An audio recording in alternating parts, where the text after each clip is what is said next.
Greetings in the name of Yeshua. Thank you for viewing my second video completed on June 2nd, 2020. My name is Herman Cummings. In my first video, named Proof of Israel's 430-year sojourn in Egypt, I explained my cap and my t-shirt that displays the Hebrew spelling of the name Yehovah, the God of the house of Jacob. I saw this in a store and knew that it was full of false information, but I bought it anyway to show you. This is the real tomb of Jesus, as it looks like today. The people responsible for the magazine I earlier showed you are also the ones that told us that Mount Sinai is in the Sinai Peninsula, but it's in northwest Saudi Arabia, not in the Sinai Peninsula. This is what the real Mount Sinai looks like. After 3,600 years, the top of the mountain is still blackened because of the fire of God. This is what it looks like today from a distance. This is the first rock that Moses struck to provide a pond of water for Israel to drink. Ron Wyatt and his two sons discovered the real Mount Sinai on January 24, 1984, 2 years after he discovered the Ark of the Covenant. But an evil person that wanted to steal credit for the discovery had them arrested at the Jordanian border. This was the altar that Aaron put the golden calf on for Israel to worship it. These are close-up views of the images they carved into the rocks. They are the images of cows that they had with them and those seen in Egypt. The area is fenced off as they try to keep visitors away. The site is an embarrassment to Islam since it authenticates the God of Israel, and the Muslims have no such proof of their deity. The site also destroys any argument that the atheists might have. If you saw the recent TV series, The Real Jesus of Nazareth, by the Smithsonian Institute, it also was full of false information. I believe that they had a particular agenda, but I will tell you the truth. This video is longer than what I planned, but all of the information that I give is very vital. It will help you understand the Bible and can save your spiritual life. I can't tell it all, but I'll try to address the most important facts. Also in my last video, I made mention of 2 King James Version copy errors, Genesis 1:21 and 1 Kings 6:1, along with 2 Catholic forgeries, Matthew 28:19 and John 6:4. It was also biblically proven that the house of Jacob spent 30 years sojourning in Egypt starting Friday, April 27, 2028 BC, followed by 400 years of slavery in Egypt starting Friday, April 25th, 1998 BC, and ending Friday, April 25th, 1598 BC. Also, the 4 generations were revealed to be Jacob, to Levi, to Jochebed, ending with Miriam, Aaron, and Moses. Most every other video on the internet before April 28, 2020 said 215 years to 350 years, going against the word of Yehovah. In this video, I shall address the following. What is the copy error of Genesis 1:21? What are the forgeries of Matthew 28:19 and John 6:4? how the Ark of the Covenant is an instrument for forgiveness and remission of sins, the promises made to Moses, King David, and Daniel concerning Yeshua, how Yeshua was a Levite and anointed the ark with his blood, the resurrection of the 24 elders, and the explanation of the Godhead. I shall explain the above in biblical order as best I can. It would be good if you have pen and paper to take notes, because sometimes I will have to refer back to a point that will have been earlier made in this presentation. King James I of England in AD 1604 authorized a New English translation to be produced. That was good. But Gentiles were assigned the task to translate the Jewish scriptures. That was bad. They made mistakes that Jewish translators would not have made. The first was Genesis 1:21, where it says, "And God created great whales, and every living creature that moveth, which the waters brought forth abundantly, after their kind, and every winged fowl after his kind. And God saw that it was good." That is not what Moses wrote. When I went to the Hebrew translation, it confirmed the revelation of Genesis that I had received in December 1993. Moses wrote sea monsters, not great whales. Beginning at sundown on a Wednesday evening, Yehovah was showing Moses a vision of the 5th day of Restoration Week 1, when he created the dinosaurs of the sea and the first birds, such as the following. These are the types of sea monsters that Moses saw. They were the dinosaurs of the sea, not even close to great whales, the largest of whom science has recently discovered.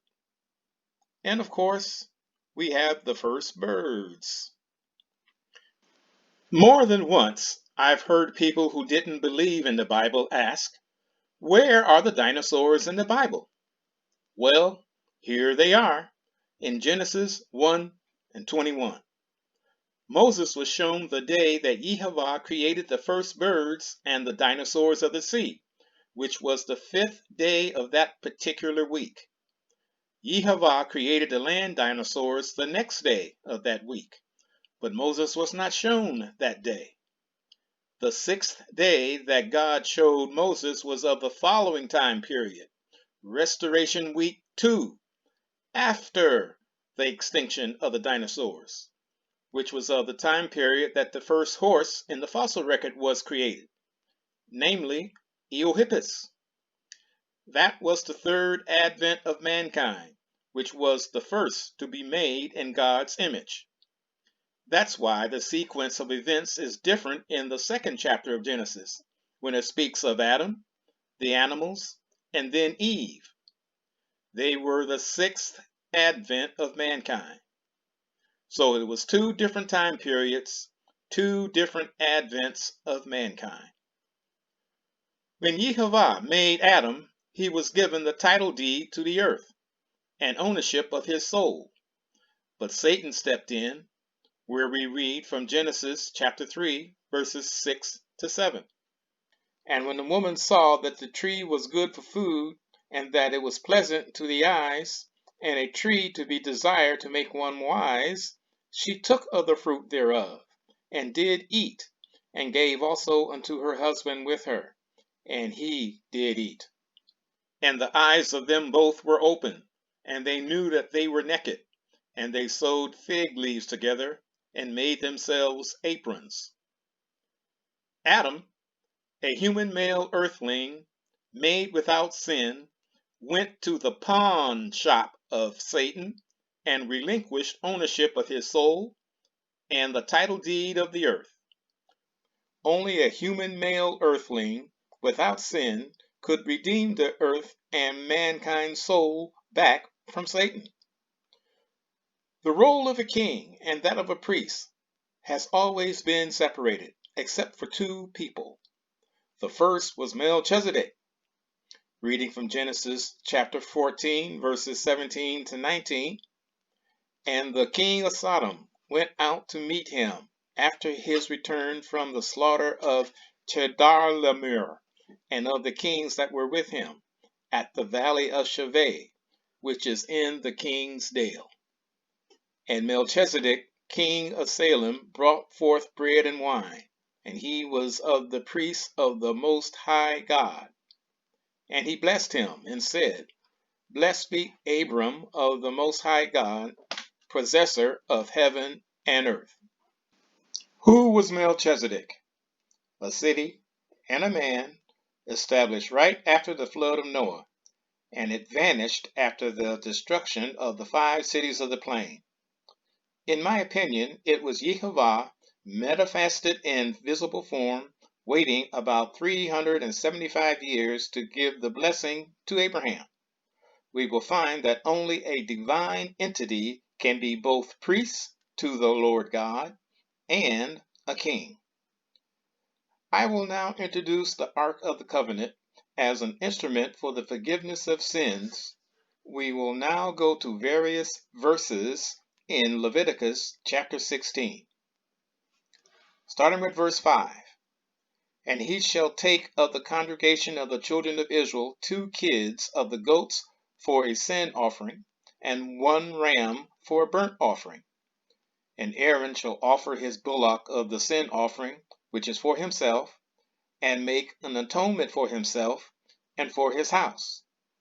He shall take the 2 goats and present them before the Lord at the door of the tabernacle of the congregation.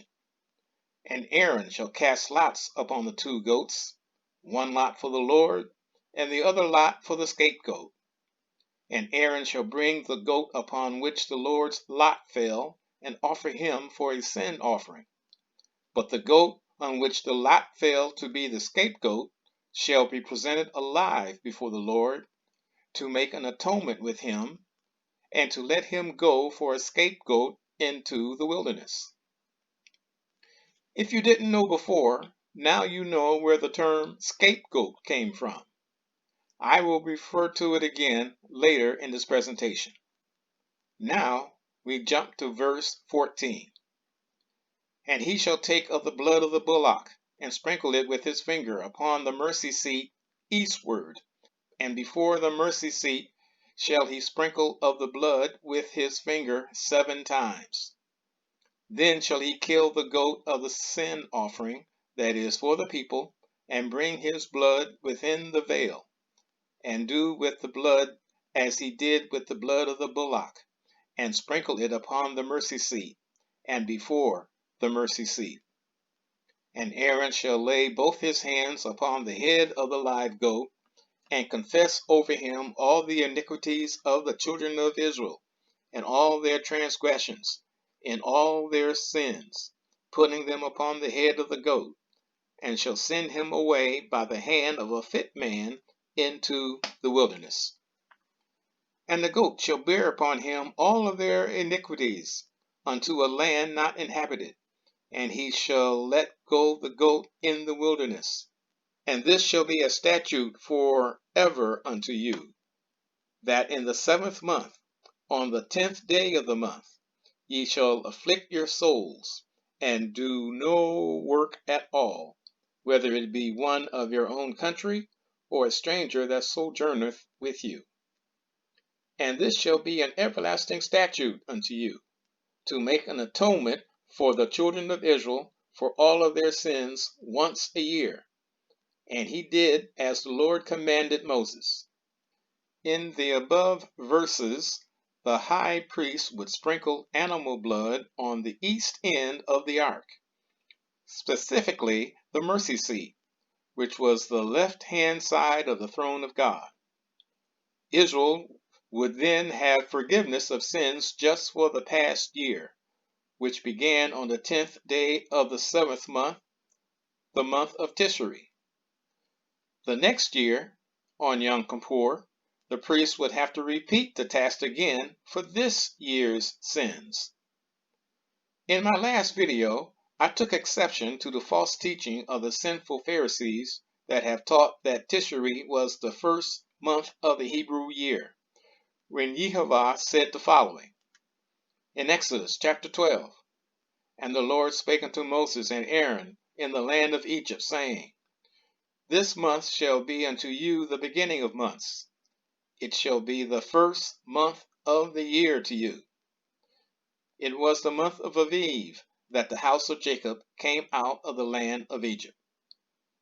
So somebody is lying and trying to establish control over the people, civil year or not. Guess who? Now the promise made to Moses by Yehovah in Deuteronomy chapter 18, verses 17 to 19. "And the Lord said unto me, They have well spoken that which they have spoken. I will raise them up a prophet from among their brethren, like unto thee, and will put my words in his mouth, and he shall speak unto them all that I shall command him. And it shall come to pass that whosoever will not hearken unto my words which he shall speak in my name, I will require it of him." Moses was of the tribe of Levi, the tribe of the priesthood, the mouthpiece of God. I interpret the above verses to mean that a male child will be born of the tribe of Levi and grow to be a special prophet of the Lord, and the people must hear and obey his words. A priest from the tribe of Levi can address the spiritual needs of the people. A king addresses their civil needs. No one is allowed to address both unless they are divine. There is a severe penalty for a mere human trying to do both. Reread in the book of Samuel, chapter 13, verses 11 to 14. "And Samuel said, What hast thou done? And Saul said, Because I saw that the people were scattered from me, and that thou comest not within the days appointed, and that the Philistines gathered themselves together at Michmash.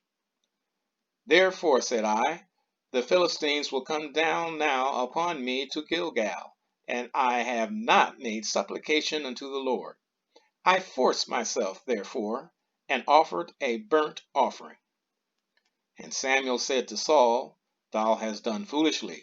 Thou hast not kept the commandment of the Lord thy God, which he commandeth thee.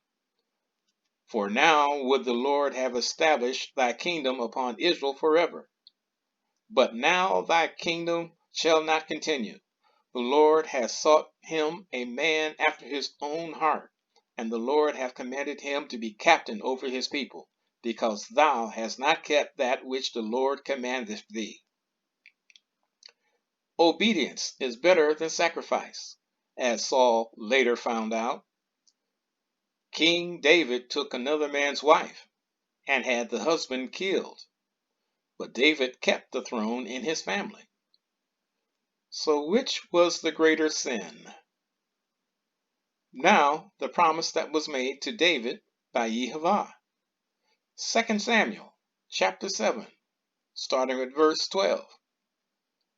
"And when thy days be fulfilled, and thou shalt sleep with thy fathers, I will set up thy seed after thee, which shall proceed out of thy bowels, and I will establish his kingdom. He shall build an house for my name, and I will establish the throne of his kingdom forever. I will be his father, and he shall be my son. If he commit iniquity, I will chasten him with the rod of men, and with the stripes of the children of men. But my mercy shall not depart away from him, as I took it from Saul, whom I put away before thee. And thine house and thy kingdom shall be established forever before thee. Thy throne shall be established forever." According to all these words, and according to all this vision, so did Nathan speak unto David. David was of the tribe of Judah, the tribe of royalty, the right hand of God. I interpret the above verses to mean that the lineage of David will forever be of the kingly line, and a descendant of David will forever be recognized as a monarch. It is my understanding that about the year AD 135, the Romans tried to have the name of Yehovah erased from the memory of the Jews, and forbidding the name to be spoken, and to have the name taken out of the scriptures. The name of Yehovah was taken out in more than 6,000 places by the scribes to keep the Romans from killing the people. But in what I believe was the Aleppo Codex, had the name Yehovah in the book of Ezekiel in 2 places, with the proper vowel pointings. I have brought this to your attention in order to prep you for the following verses, close to how it was originally written, before the Romans had it changed. Psalms chapter 110. Yehovah said unto Yehovah, sit thou at thy right hand until I make thine enemies thy footstool. Yehovah, send the rod of thy strength out of Zion. Rule thou in the midst of thine enemies. Thy people shall be willing in the day of thy power. In the beauties of holiness from the womb of the morning, thou hast the dew of thy youth. Yehovah has sworn and will not repent. Thou art a priest forever after the order of Melchizedek. Yehovah at thy right hand shall strike through kings in the day of his wrath. He shall judge among the heathen. He shall fill the places with the dead bodies. He shall wound the heads over many countries. He shall drink of the brook in the way. Therefore shall he lift up the head. The above verses puzzled the chief priests and Pharisees for ages. They wondered why God would be speaking to himself. You will later see what I mean. Now I will begin to explain how the ark became an instrument for the remission of sins, which is permanent removal. We go to Ezekiel chapter 4, verses 4 to 6. Lie thou also upon thy left side, and lay the iniquity of the house of Israel upon it. According to the number of the days that thou shalt lie upon it, thou shalt bear their iniquity. For I have laid upon thee the years of their iniquity, according to the number of the days, 390 days. So shalt thou bear the iniquity of the house of Israel. And when thou hast accomplished them, lie again on thy right side, and thou shalt bear the iniquity of the house of Judah 40 days. I have appointed thee each day for a year.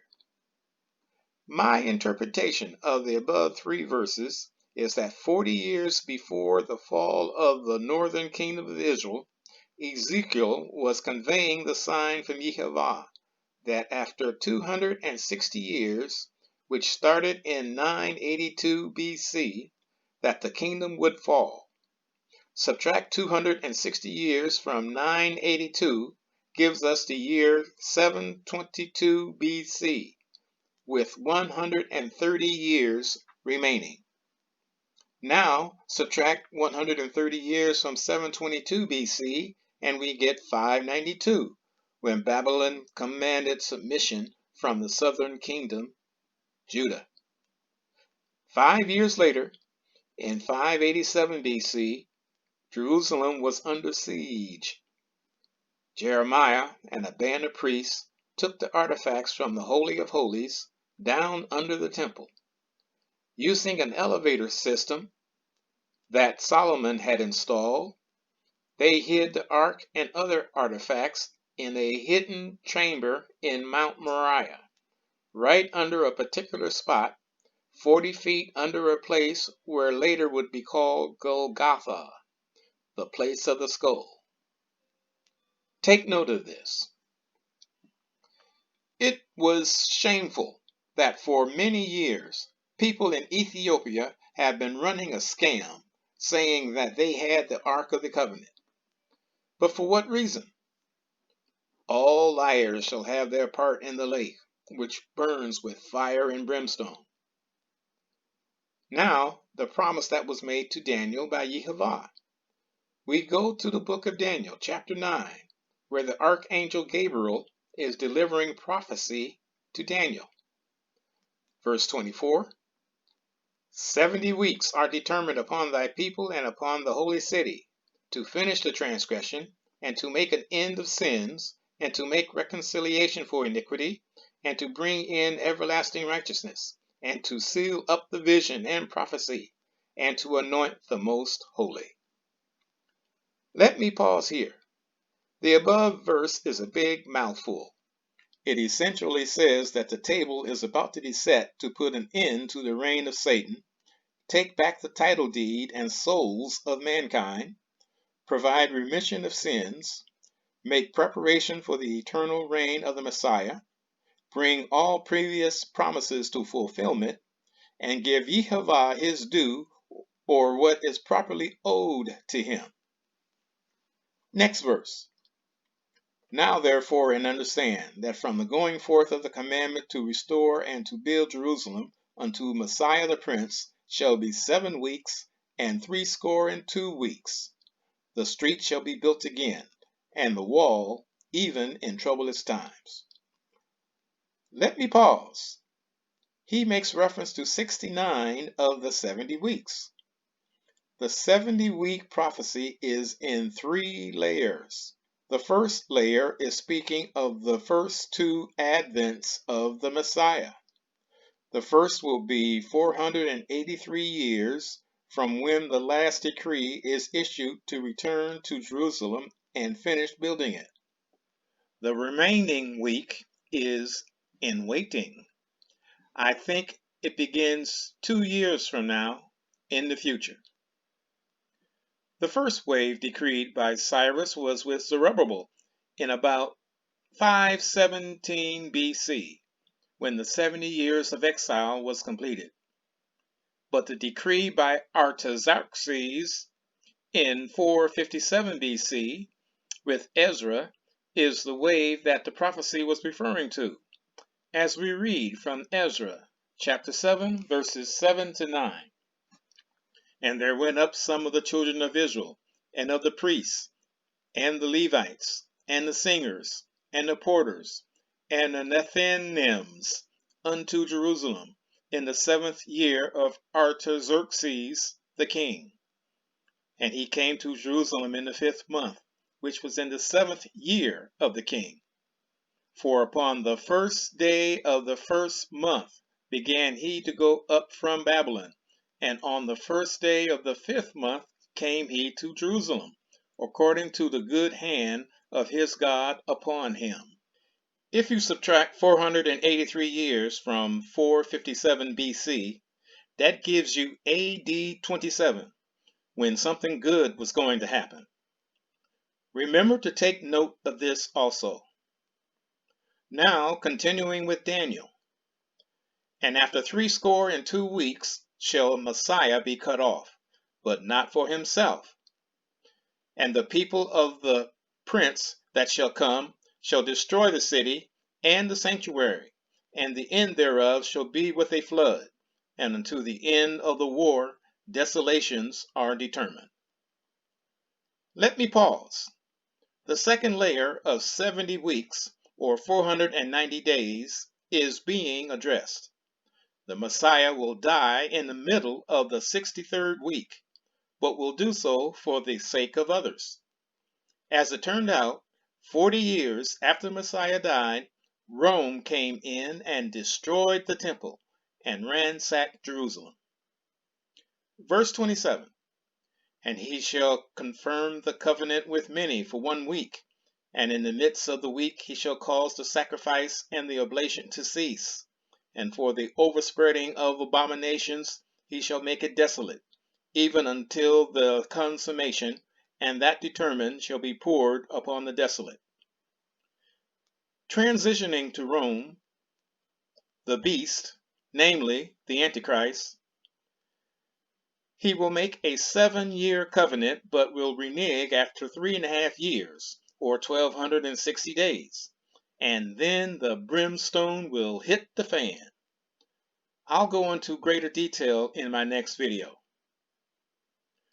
Just ask the average Gentile about this prophecy, and they will confirm that it predicts the coming of Jesus.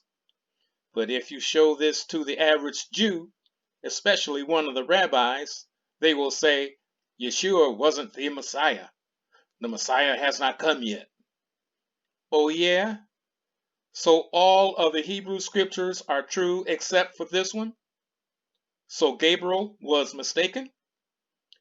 Most Jews are in a delusion and will deny the obvious. The ark is now hidden in Mount Moriah, outside of Jerusalem, and we are now counting down the years. Daniel has decided to stay in Babylon. He is a very rich eunuch and has no heirs. But since he has been given the promise of the Messiah, he has decided to will his treasures to the Messiah. Daniel trains a group of astronomers with instructions to pass on his teachings from generation to generation. They are to watch the skies for a celestial sign, which would tell them that the future king of the Jews is about to be born, and to give what's left of Daniel's treasure to the child. They were to watch the skies for the planet Jupiter to come in conjunction with the star Regulus of the constellation Leo, to occur on the first day of the 7th Hebrew month named Tishri. It's now about 400 BC, and the priests have to improvise because there is no one alive that knows where the Ark of the Covenant is. So the priests continued the procedure of killing one goat and setting the other goat free. But now a large-sized white ribbon is soaked in the blood of the dead goat and tied to the doors of the temple. After the scapegoat is out of sight, Yehovah would turn the ribbon white again, signifying that the sins of the people have been forgiven for the past year. This occurred each and every year until the year AD 28, when the ribbon never turned white again. The priests pretended to not know why. In June of the year 4 BC, a priest named Zacharias was serving in the temple. He and his wife Elizabeth were of the lineage of Aaron. Anyone of the tribe of Levi could take part in the temple service, but only the family line of Aaron could serve as high priest and enter into the Holy of Holies. The archangel Gabriel told Zacharias that he would have a son. He and his wife were elderly and childless, and Zacharias had a hard time believing the angel. Because of that, he was made to be deaf and dumb until the child was born, whom we would know as John the Baptist. In July, his wife would conceive, and she hid herself for 5 months. On Saturday, December 22nd of 4 BC, on the last day of Hanukkah, Gabriel again delivered a message of a coming child's birth. This time it was Mary, who lived in Nazareth. There are those that say indications are that she was about 14 years old. What indications? Skeptics want to say that the only way Mary could have been a virgin is that she was still a young teenager. My guess is that she was about 23, because she had affairs to be put in order so that she could travel, and didn't need permission from her parents. Her wedding with Joseph, the carpenter, was about 8 months away, so she had time to go maybe 48 miles south, 20 miles northwest of Jerusalem, to see and help care for her older cousin. When Mary met Elizabeth, 2 things happened. First, the spirit of Yehovah was given to the babe in Elizabeth's womb. Second, the spirit of Yehovah quickened the womb of Mary, and she conceived. Mary helped with the care of Elizabeth and the delivery of the baby, born on March 31st, 3 BC, one day after Passover. Mary stayed with the family 8 more days until after the circumcision of the child. As a gift, Zacharias gave Mary his washed priestly garments, which we know as swaddling clothing, to wrap her soon-to-be-born baby in. She returned to Nazareth about 3 months pregnant in April. Her wedding with Joseph the carpenter went on as planned. On August 1st, 3 BC, a celestial sign was given. Jupiter came in conjunction with Venus. On the evening of September 12th, 3 BC, the following event occurred. This is Bethulah, or Virgo the Virgin, and Ariel, or Leon, or Leo the Lion. This is the planet Jupiter, and this is Regulus. And there appeared a great wonder in heaven, a woman clothed with the sun, and the moon under her feet, and upon her head a crown of 12 stars. This was the day of trumpets, the first day of the month of Tishri. As the sun was going down, its light rays illuminated the first sliver of the renewed moon, which was beneath the feet of the Virgin, the constellation Bethulah. Above her head, as viewed from Earth, was the constellation Leo, the Lion, and the planet Jupiter had come in conjunction with the star Regulus. The astronomers in Babylon took note of this and would wait to see if 5 more conjunctions would occur in a specific span of time.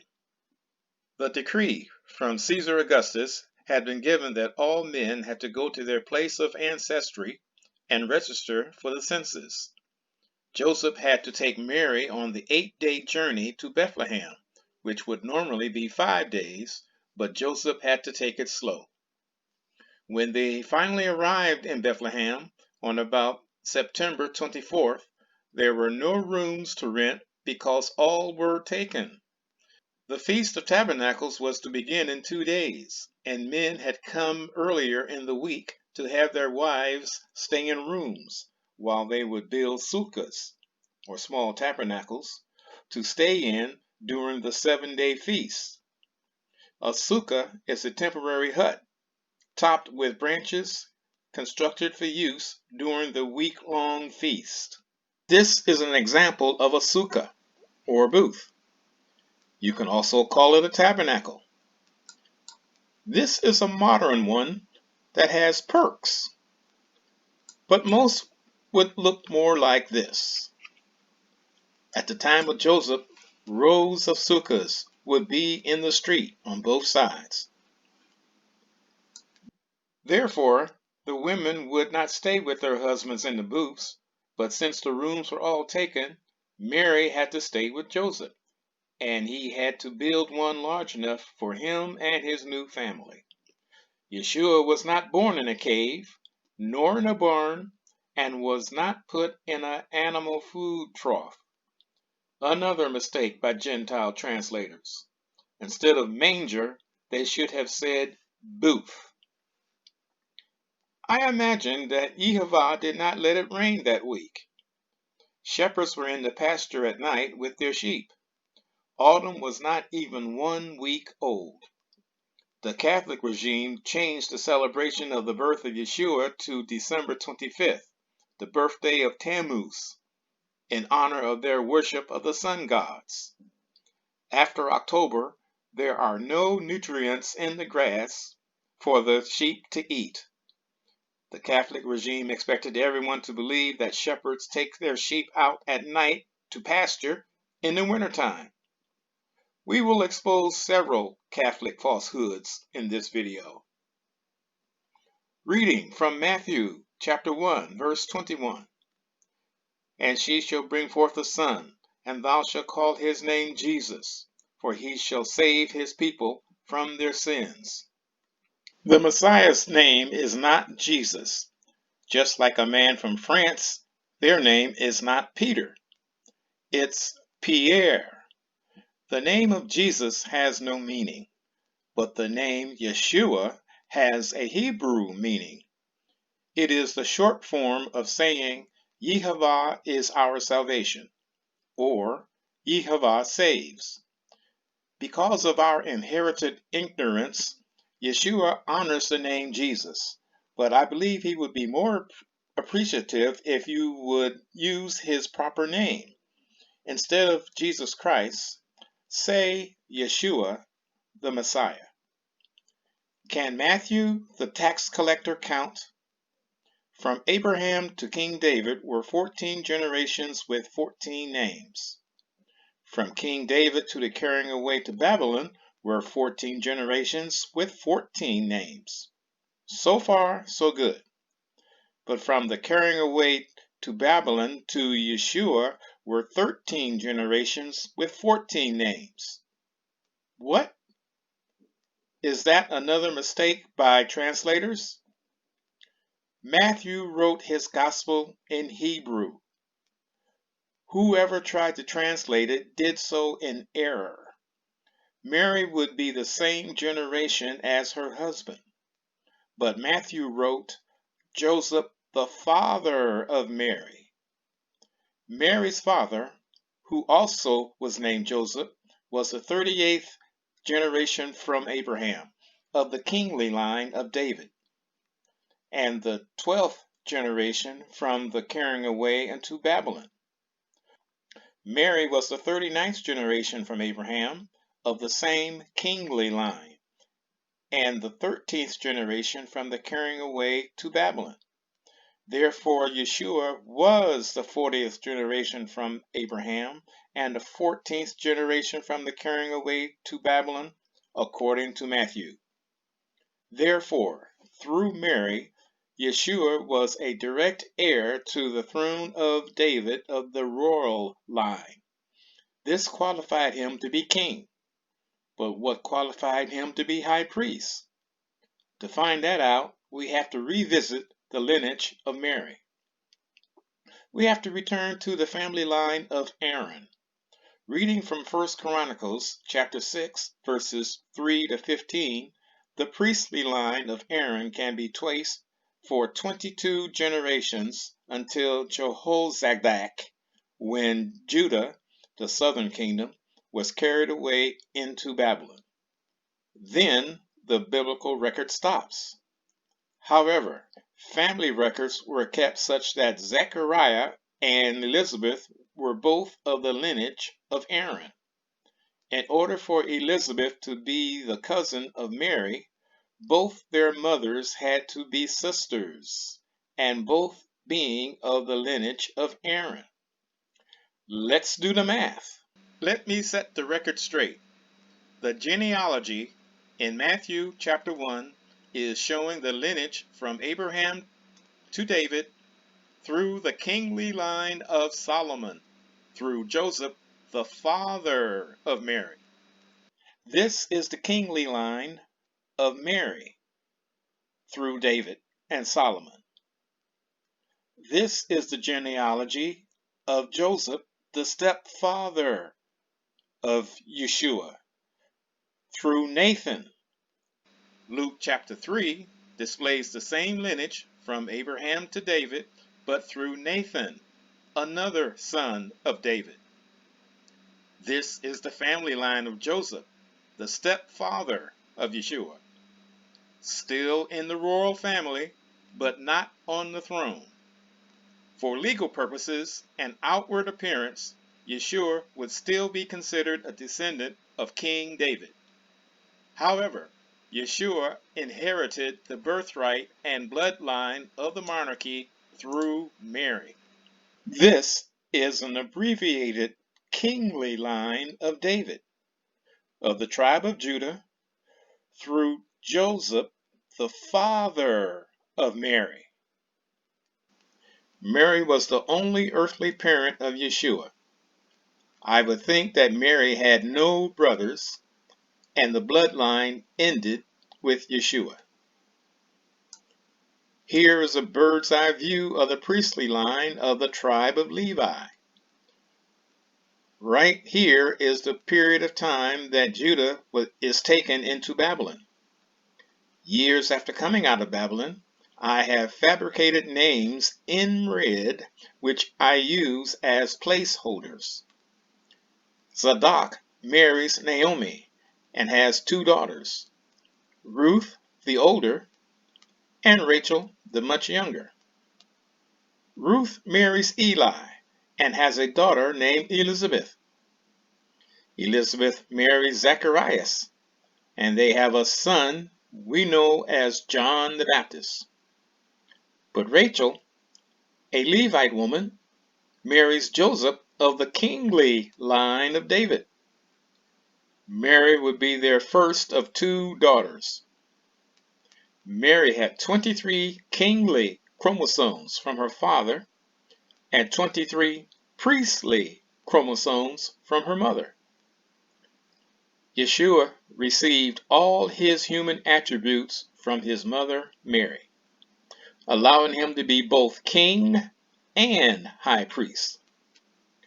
Just as Yehovah used Jochebed to make the 4-generation prophecy come true, he used Mary to establish the kingship and high priesthood into one person. The sin of Adam is passed from the father to the child by means of the father's sperm. Since Yeshua's father was Yehovah, Yeshua was born without sin, even though Mary was yet in her sins, until she was baptized. Now, let's go to Luke chapter 2, verses 21 to 24, and verse 39. And when 8 days were accomplished for the circumcising of the child, his name was called Jesus, which was so named of the angel before he was conceived in the womb. And when the days of her purification, according to the law of Moses, were accomplished, they brought him to Jerusalem to present him to the Lord. As it is written in the law of the Lord, every male that openeth the womb shall be called holy to the Lord. And to offer a sacrifice according to that which is said in the law of the Lord, a pair of turtle doves or 2 young pigeons. Verse 39, and when they had performed all things according to the law of the Lord, they returned to Galilee, to their own city Nazareth.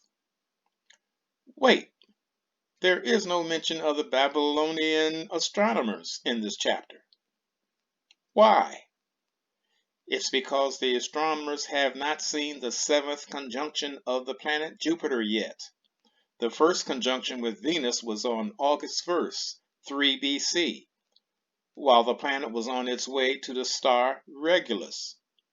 The second conjunction was with the star Regulus in the constellation Leo on September 12th, on the Day of Trumpets. At the time of Mary's purification, 40 days after she had given birth, on November 5th, 3 BC, the family was still poor because they used the poor man's sacrifice. After leaving the temple, the family went back to Nazareth. The third conjunction was in the following month of February, and again in May, and in June of 2 BC. After the family had already gone back home to Nazareth.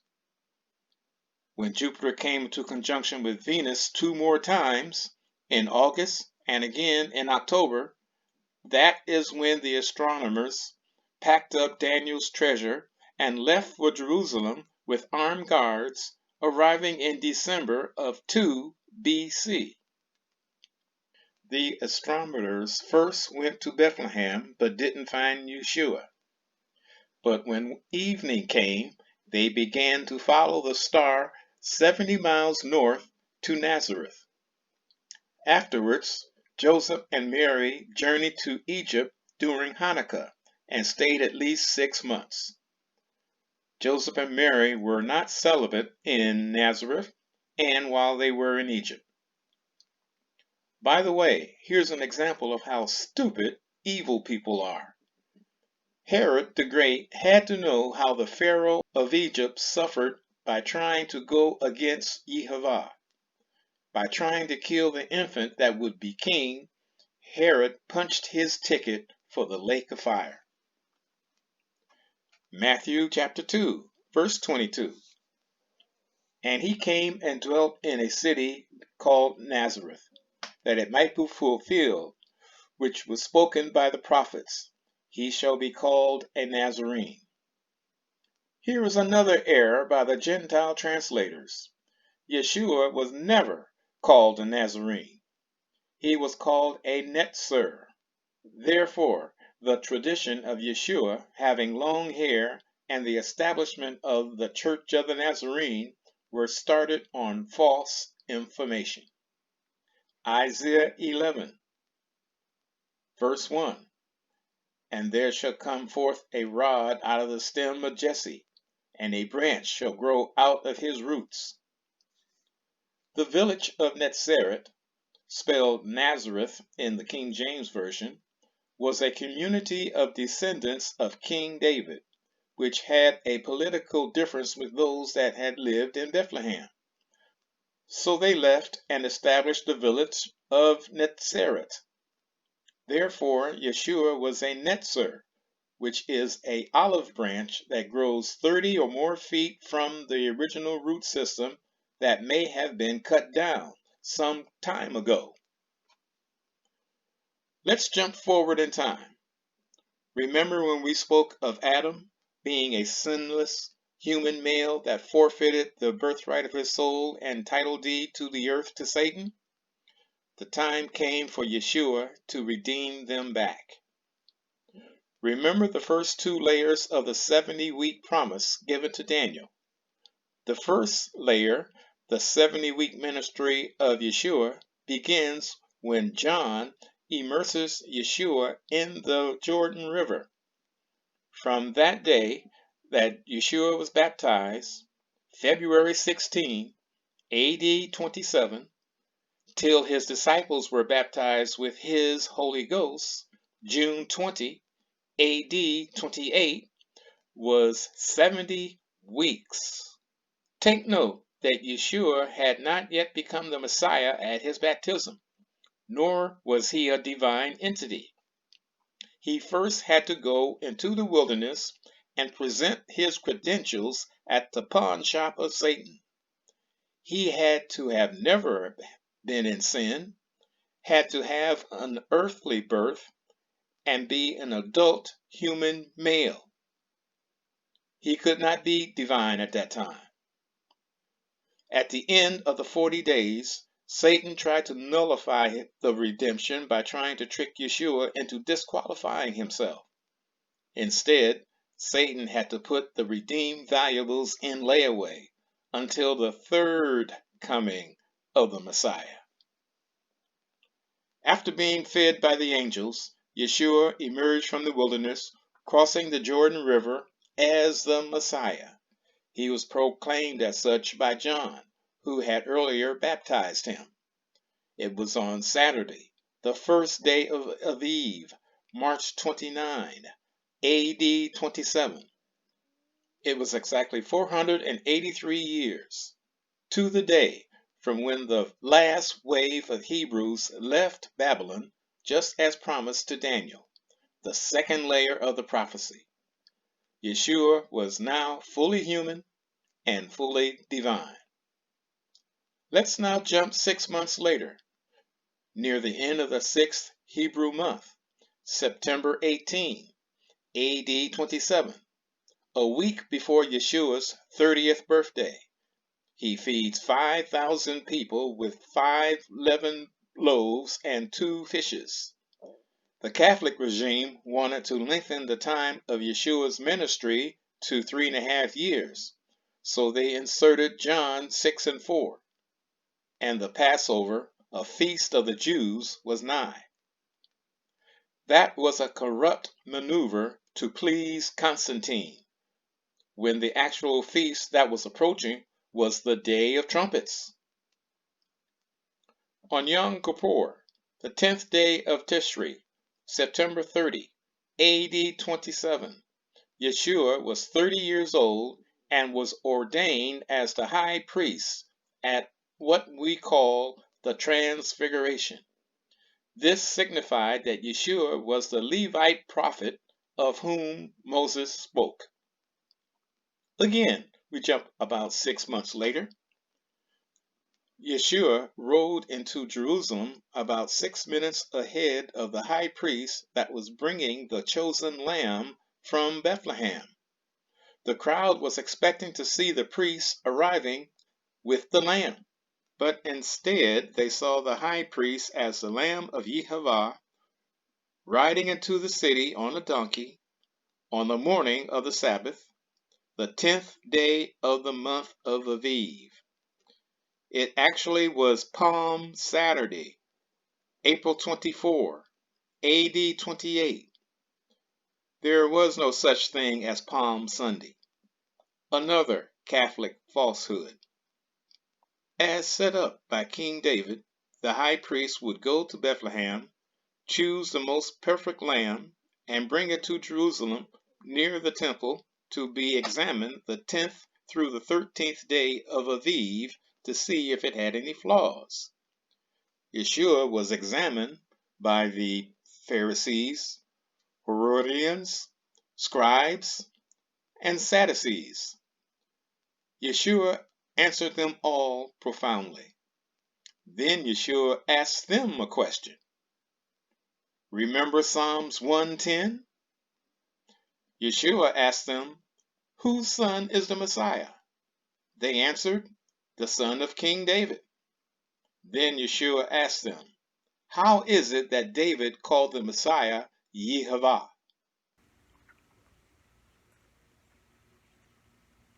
They had always been confused by Psalms 110 and could not answer.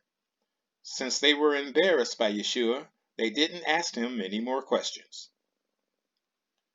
It's now the evening of April 27, AD 28, and the start of the 14th day of Aviv, when the lambs will later be sacrificed. Yeshua is taken into a kangaroo court, passed around to different ruling entities, and hung on the cross Wednesday morning, April 28, about 9 o'clock a.m. Yeshua forgives the sins of the repentant thief, quotes Psalms chapter 22, and then dies. 4 profound things happened aside from the previous 3 hours of darkness. First, there was an earthquake that cracked the rock mountain of Mount Moriah, where the place of the skull was. Perpendicular to the bottom of the cross, a lengthy crack 2 inches in width appeared. Second, the veil inside the temple was ripped in two, signifying that all would now have access to Yehovah. Thirdly, 24 graves, or actually containers of bones, were displaced because of the earthquake at the cemetery at the Mount of Olives, also called Mount Levite. The fourth event is most profound. The Ark of the Covenant as an instrument of remission of sins came into play.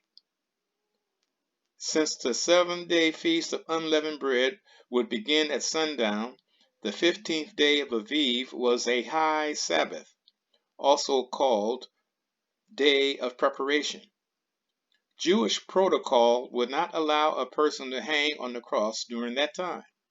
So instead of waiting for the condemned to die of suffocation, the soldiers would break their thigh bones so that they couldn't support themselves and die within several minutes. About 4 p.m., the soldiers broke the thief's thigh bones, yet when they came to Yeshua, they saw that he was dead already. But to confirm the death, a soldier took a spear and thrust it upwards through his right side, piercing his heart, and yanked it out. Going to John 19:33-34. But when they came to Jesus, they saw that he was dead already. They brake not his legs. But one of the soldiers with a spear pierced his side, and forthwith came there out blood and water. The 2+ gallons of blood poured down his side, down to the bottom of the cross, and down the crack in the rock below it. There was no sand or dirt to absorb the fluid. The blood flowed 20 feet or more of rock and dripped from the ceiling of the chamber below, where Jeremiah had hidden the Ark of the Covenant. The anointed high priest anointed the ark on the west end, the right hand of the throne of Yehovah, for permanent remission of sins. Like so, I will now show you an animated documentary on how a man named Ron Wyatt found the hidden Ark of the Covenant on January 6, A.D. 1982. Mr. Wyatt discovered that Yeshua had anointed the west end of the mercy seat with his sinless blood.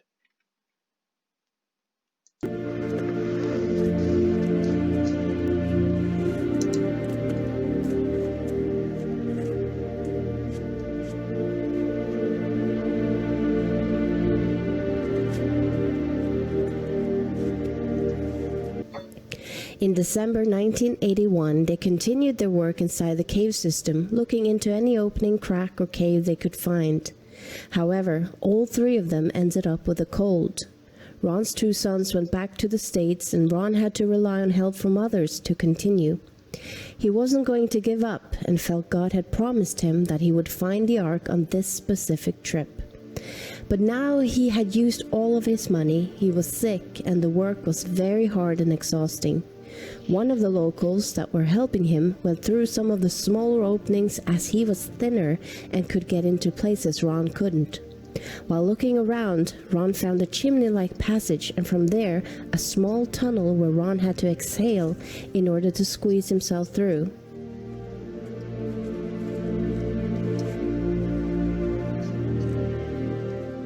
He then noticed a stalactite about 16 inches long in front of the cliff wall.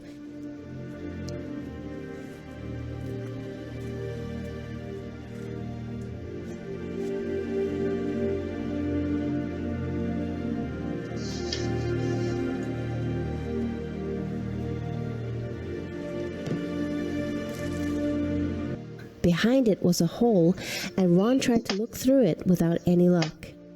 So he enlarged it a little and could see a cave inside, but it didn't look too promising and appeared to be a cave full of rocks.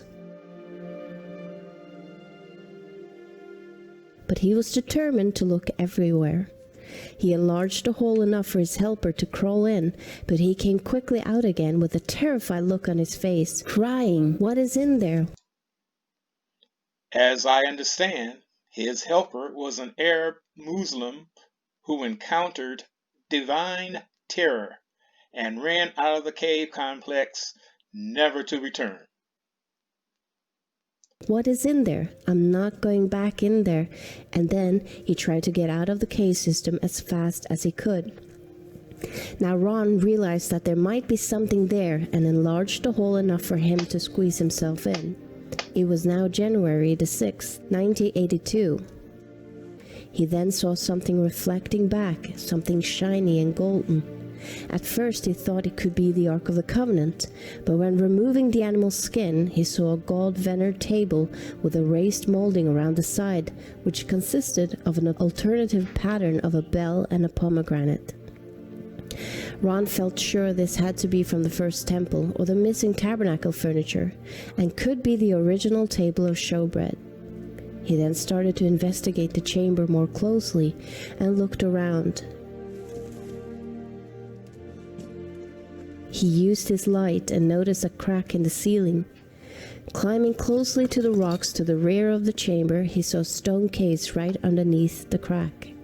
It had a flat stone top which was cracked in two, and a smaller section moved to the side, creating an opening into the stone case.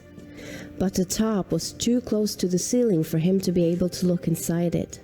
He noticed a black substance in the crack above it, and some more of the black substance on the edge of the lid, leading into the box. The crack in the ceiling was directly above the cracked part of the lid, where it was open, and some of the black substance had to have fallen into the case. It was at this time, as Ron recalls, as the instant realization of what had happened here dawned on him, that he passed out.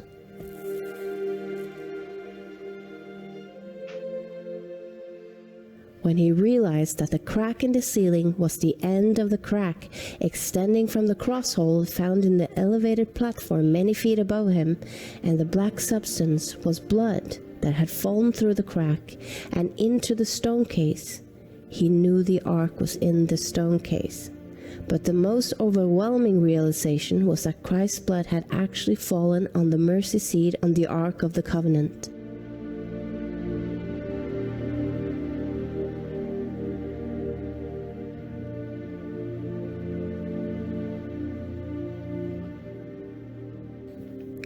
Ron was passed out for some time.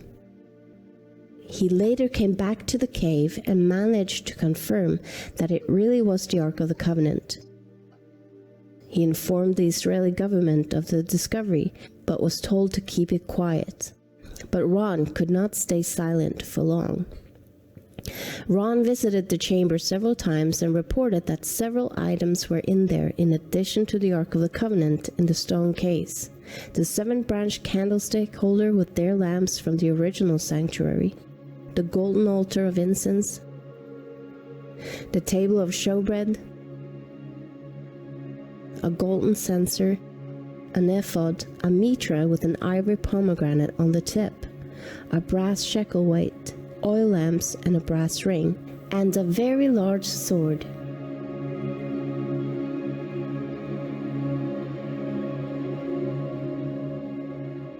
In the back of the ark was a small open cubicle which still contains the book of the law, presumably the one Moses himself wrote. To his understanding, the book of Genesis was not there. It amazed Ron that these scrolls written on animal skins were still in perfect condition. Ron had a laboratory in Israel analyze the blood remains he had found in the crack and on the mercy seat of the ark. The result shocked them beyond anything. First of all, in this analysis, I took the blood into a laboratory in Israel.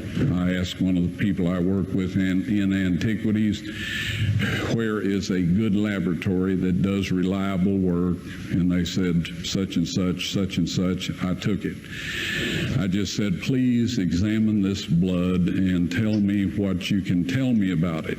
All right? They said, well, look, we're going to reconstitute it. We're going to put it in normal saline and keep it at body temperature for 72 hours with gentle swirling. All right, that's their business. That's great. I said, now I want to be there when you check it out. They said, fine.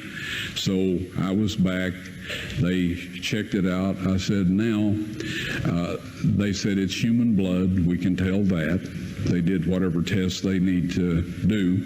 And then I said, take some of the white blood cells and put them in a growth medium and keep them at body temperature for 48 hours. And they said, well, that'll do no good because it's dead blood. I said, would you please do that for me? And they said, okay, we'll do it. So anyway, I said, I want to be there when you take it out and examine it. So I was back there. They took it out, examined it under a microscope, and the one technician called the other one over there, and then they called the boss over there, and they were talking Hebrew a mile a minute there for a little bit, and they looked at me and they said, Mr. Wyatt, this human blood only has 24 chromosomes in it. Everybody else has 46. You see, 23 from your mother, 23 from your father, 22 autosomes from your mother, 22 autosomes from your father. You get an X from your mother, you may get an X or a Y from your father, all right? This blood had 23 chromosomes from the mother's side, one Y chromosome only. You see, the child could not have developed if they hadn't had the autosomes from the mother. So all of his physical characteristics were determined by his mother's side of the family, her autosomes. His maleness was determined by this one Y that came from the source, not a human male. Then they said, this blood is alive. And then they said, whose blood is this?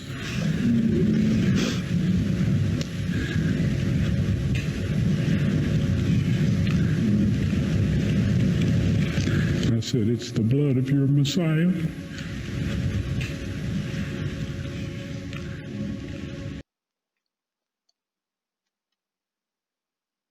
All male Levites are ordained as priests once they become 30 years old. Yeshua was ordained as the high priest of the Most High God, the Cohen Gadol, at his transfiguration on Yom Kippur, September 30th, A.D. Observe how the Ark of the Covenant was anointed by Yeshua's blood. Ron Wyatt was an anesthesiast that knew about the blood and how to reconstitute it, especially looking at the white cells. After witnessing this, I have no sympathy for any agnostic or atheist that refuses to acknowledge the one true God in heaven. It is now 5:00 p.m. Wednesday. The women observed as Joseph of Arimathea and Nicodemus took down the body of Yeshua and put him in a new nearby garden tomb and left about 5:30. They later came back about 45 minutes later to dress the body in spices. But the women did not see this and would try to anoint Yeshua's body on Sunday morning. Meanwhile, the priests have gone to the Kidron Valley to stack about 10 bundles of barley to mark them for retrieval Saturday evening. Thursday, April 29th, was the preparation day. All was quiet. But Friday saw some action. It was not Good Friday, another Catholic falsehood. The chief priests remembered that Yeshua hinted that he would rise from the dead in 3 days, which would be Saturday. So they went to Pilate to have the tomb sealed and a rotating detachment of Roman soldiers guarding the tomb to prevent Yeshua's disciples from stealing his body, claiming that he had rose from the dead. After confirming that the body was still there, a Roman seal was put on the tomb. It consisted of 2 4-inch holes drilled through the rolling stone, one on each side, at a downward angle, about 6 inches into the sides of the tomb. Hot lead would be poured into the holes, and 2 iron rods about 2.5 inches in diameter and about 1 meter long inserted. When the lead cooled, it would take more than 90 tons of force to move the stone. The Pharisees and chief priests felt that they had gotten rid of the troublemaker. They tolerated John the Baptist because they knew he was a Levite, even though they were displeased that he didn't use the mikvahs at the temple. But since Yeshua was considered to be of the tribe of Judah, they felt that he was trespassing on their territory and was wrongfully addressing the spiritual needs of the people.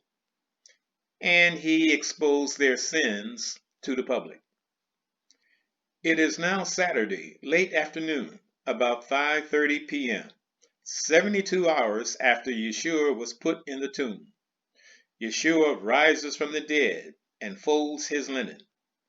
He then exits the tomb, having a glorified body that is invisible by choice and passes through the solid objects.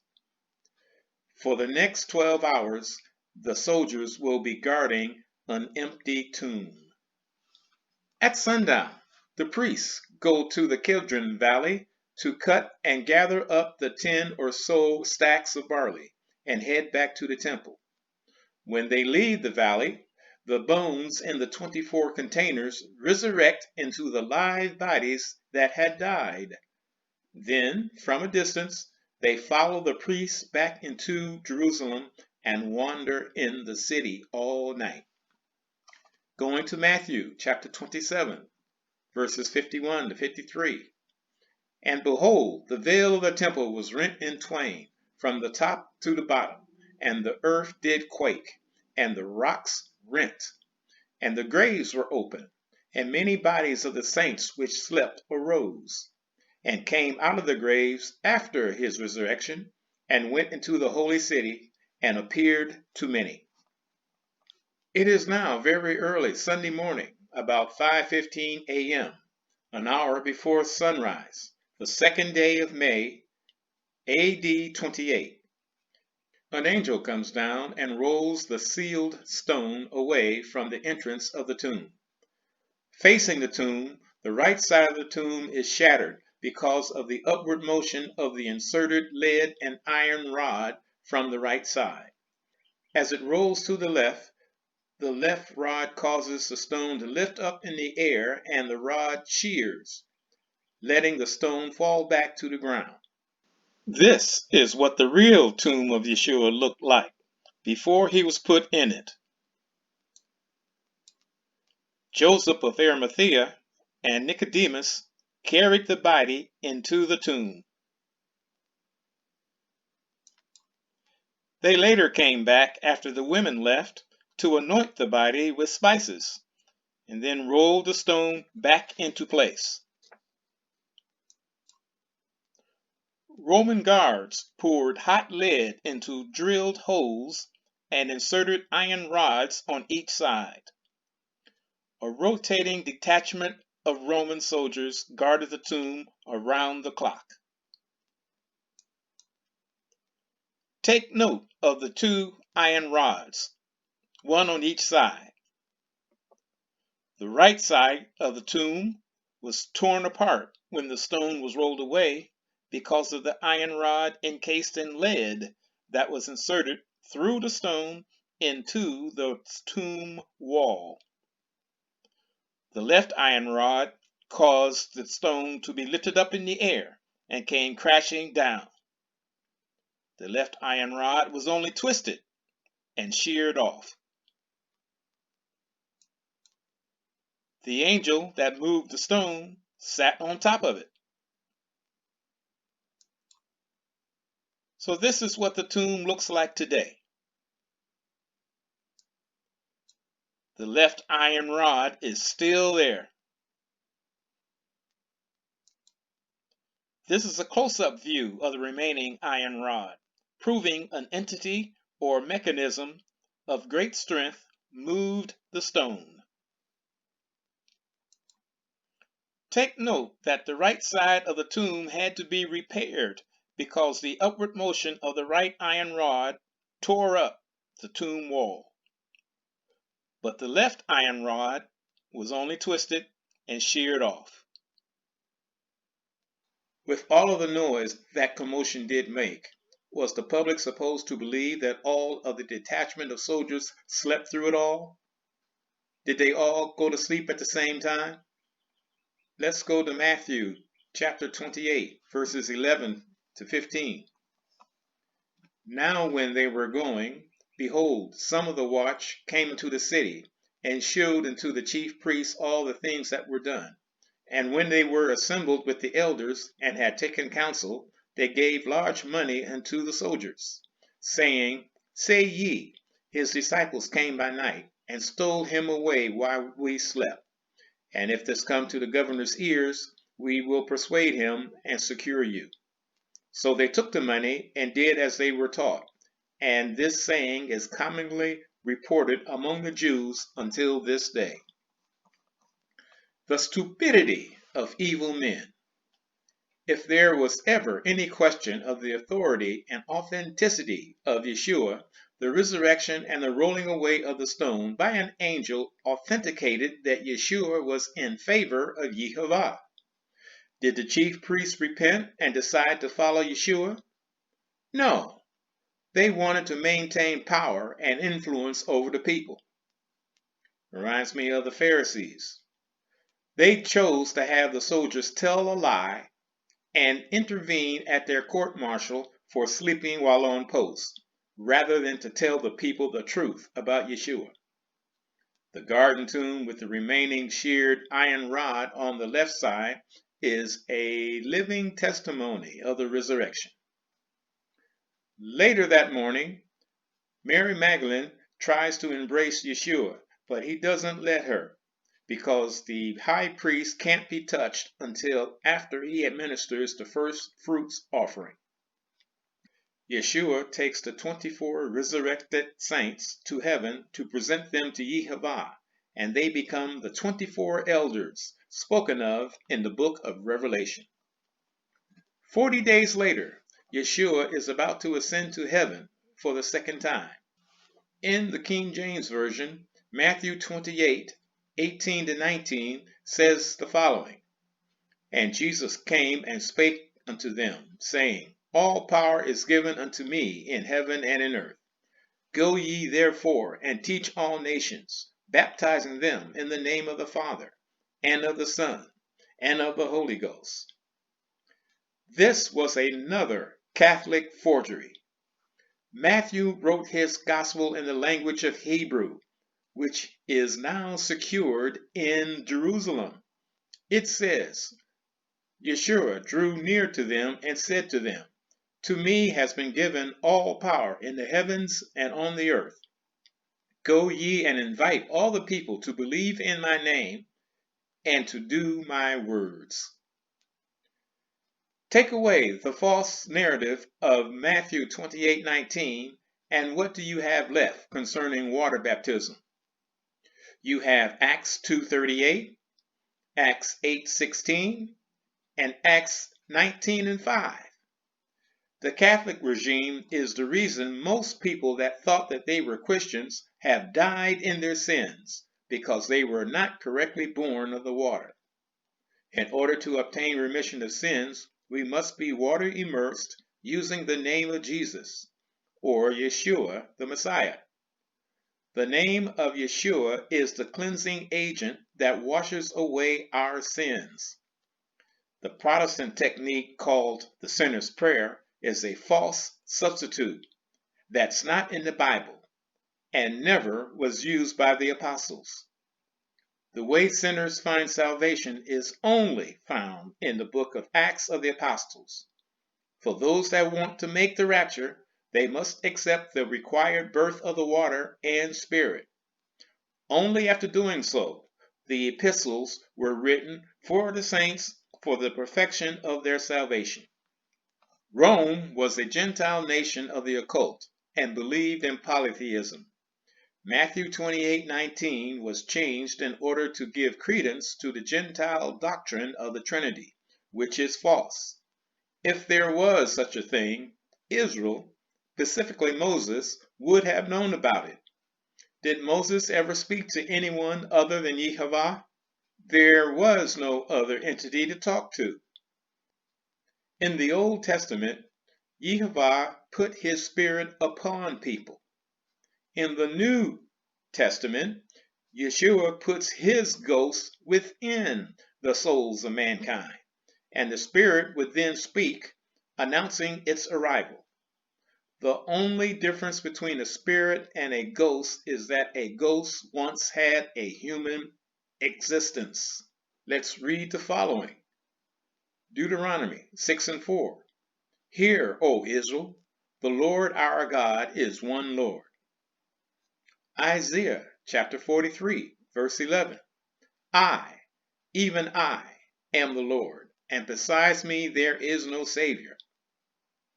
Isaiah 44:6.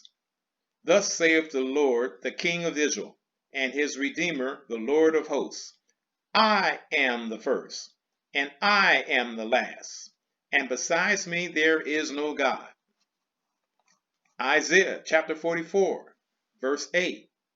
Fear ye not, neither be afraid. Have not I told thee from that time, and have I declared it? Ye are even my witnesses. Is there a God beside me? No, there is no God. I know not any. Finally, I'll try to explain the Godhead as best I can. The only time that there were two entities was from when Yeshua emerged from the wilderness until he ascended back to heaven from Mount Olivet. As for certain things Yeshua would say, such as, before Abraham was, I am, Yehovah was speaking, not Yeshua. The begotten Son did not exist until Mary gave him birth. To put this in the vernacular, think of Yehovah as being a yellow spirit. To bring about salvation, he begot a human son, the color red. When Yeshua ascended back to heaven, they merged together to produce the color orange. Once blended together, you can no longer separate the red and the yellow. A new color was produced, being one single entity. For God so loved the world that he was willing to sacrifice his native order of existence and become a new entity. In closing, please tell others of this video and subscribe, because my next video will be titled The Beast, the False Jesus, and the Third Advent of Yeshua. If you have questions, write to ephraim7@aol.com. Thank you. In the name of Yeshua, amen.